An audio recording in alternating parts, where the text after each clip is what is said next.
All right, welcome to the Disturbing Illusion channel. I appreciate you guys being here. Do you think it's a good idea for a president of the United States? And guys, I get it. It's all a puppet, dog and pony show. It's the left versus right paradigm lie all over again. But do you think it's a good idea with international trade for a president or the head of any country to say, yeah, other countries are calling up to kiss my ass? Here's what Trump just said. Additional tariffs on Chinese goods are in place effective midnight tonight at 104%. Until they make a deal with us, that's what it's going to be. I think they'll make a deal at some point. And don't let some of these politicians go around saying, because I'm telling you, these countries are calling us up, kissing my They are dying to make a deal. Please, sir, make a deal.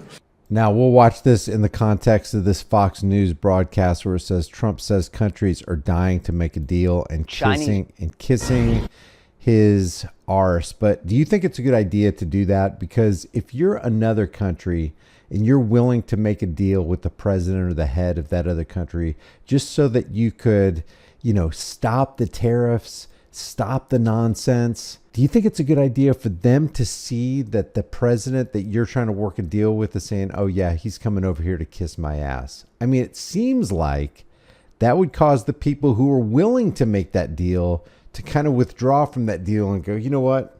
That's pretty offensive. Screw you. But, some countries are not in the position where they can just walk away from a deal. They got to make a deal because their entire economy depends on them exporting their products. Check this out.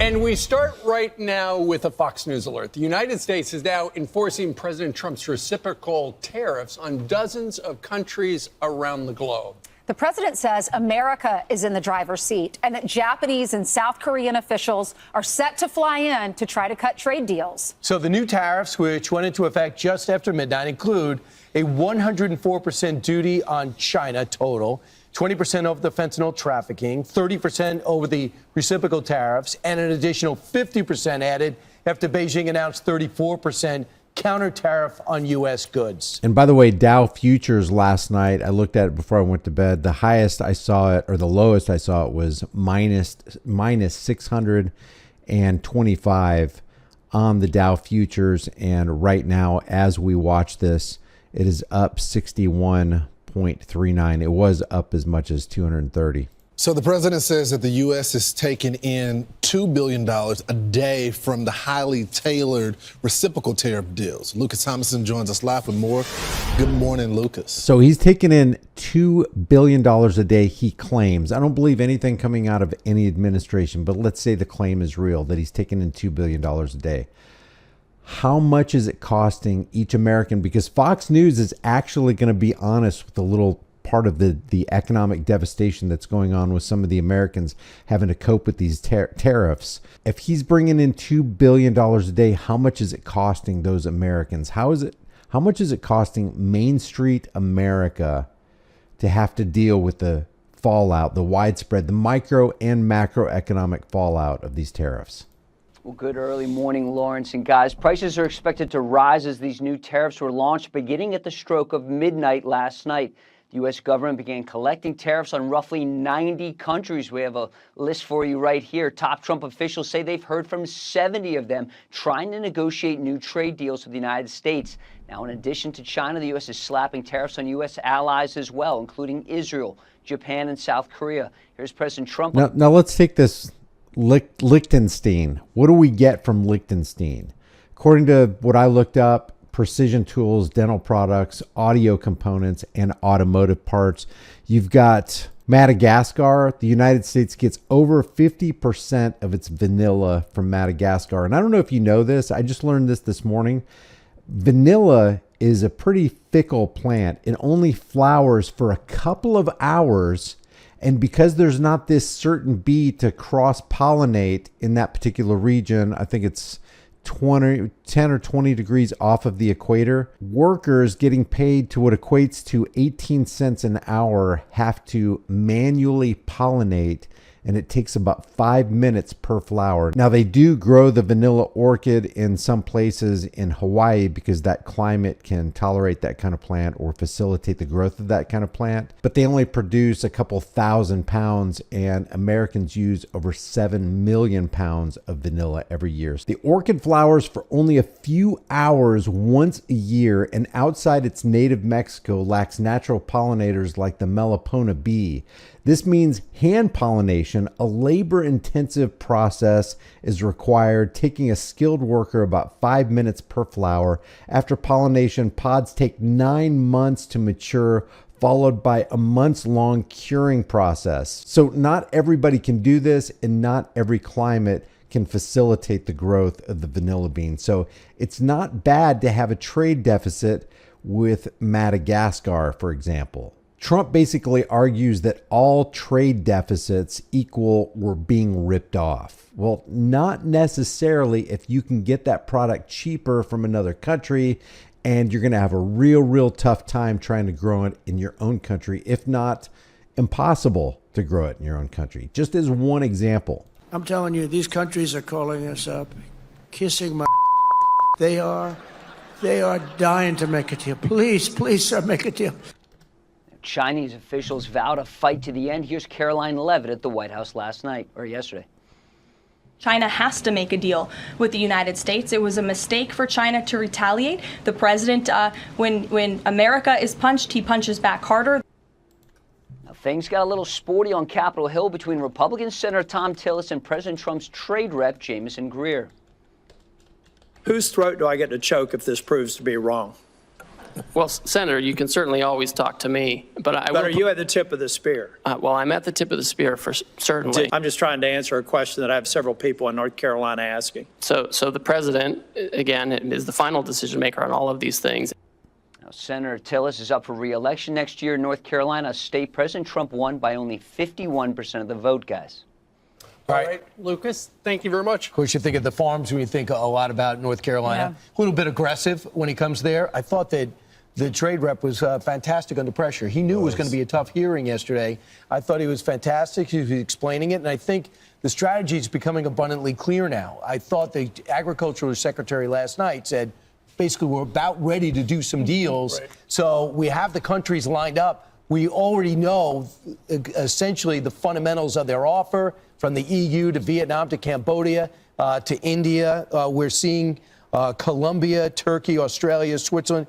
They're all responding. Let's do a deal. They all are benefiting for us. Yeah. And when it happens, I could just see the market is dying for good news. Mm-hmm. You see it ticking up just on the rumors of good news. Yeah, well, all this could come back. The president says, this hasn't been balanced. It hasn't been free and fair trade. It's not fair to the United States. He says they're taking advantage of us. They're ripping us off, and they've left us for dead. If you look at some of the numbers. Again, trade imbalances don't necessarily mean we're being ripped off, because that's the way Trump frames it.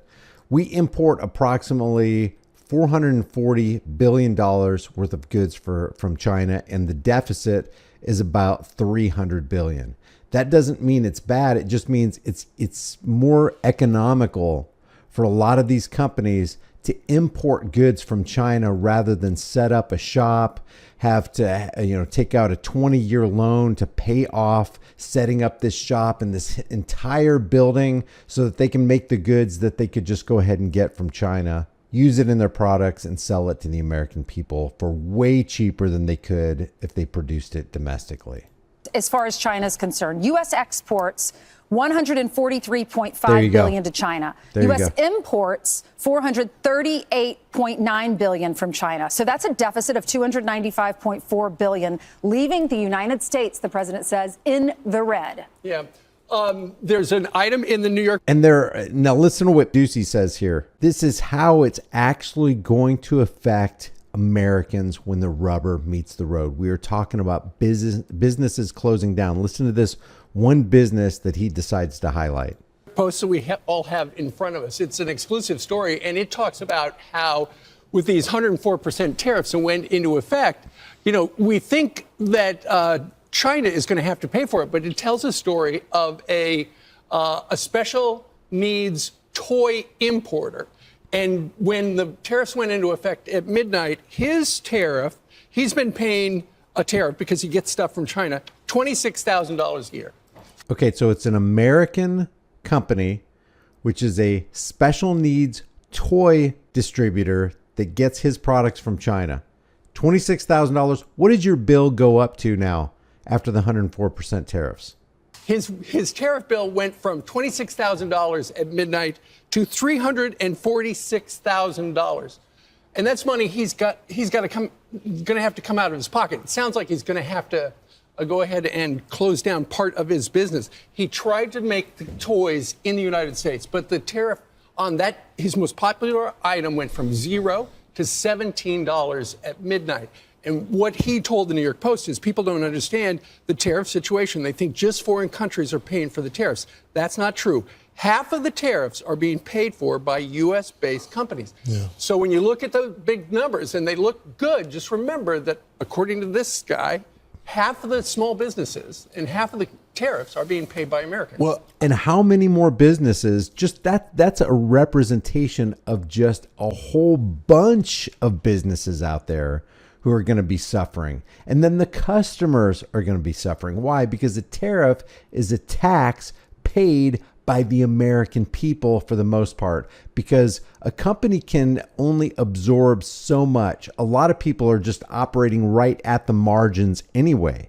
So now they're going to have to bump that out and then up the cost of the product or the service. He's fighting for the little guy right now. So I think we may just want to hold on. And he's fighting for the little guy. There's a lot of those little guys out there who don't view Trump as fighting for them. They view him as fighting against him. See what happens. If they start to turn on it, then I think we have a different ball game like here. Caroline said, he's going to punch back. And when China last week, when we have those reciprocal tariffs on them, then China puts reciprocal tariffs on us. So then on Monday, President said, okay, 50% more for you, China. Yeah, we're not playing this game. And they asked, what about China? He said, they're proud people. So they want to negotiate. They're just not. We're working on that now. But and Jamison Greer yesterday, when he testified to the senators, he said, to your point, Steve, to your toy maker, it may be challenging at times and in a moment of drastic overdue change. Well, the problem is, like that guy in Idaho, he might have to go out of business. Well, and so that's why it's so important that you reconfigure all the trade. Give you an example. What about the shrimping company? Yeah. Shrimp has gone out of business over New Orleans, famed Forrest Gump. They said this bayou town is now just went dead. They used to be able to walk from boat to boat to boat to boat. And they said, but now we get most of our shrimp from India, from Ecuador, from Indonesia and Vietnam. And now they're going to balance it out. We might be able to be the number one purveyor of shrimp, at least to Americans, because of these tariffs. So there's different things that are going to happen. We might be able to. It could happen. All you got to do is hang on. And then you have all these business owners right now going, I can't hang on. And once I go out of business, I am out of business for good. This can economically devastate me for the long term. So while you guys are saying, hey, I should hang on, I don't have much time to hang on. A lot of people who know a lot about the economy are saying, hey, trade deficits aren't necessarily that bad.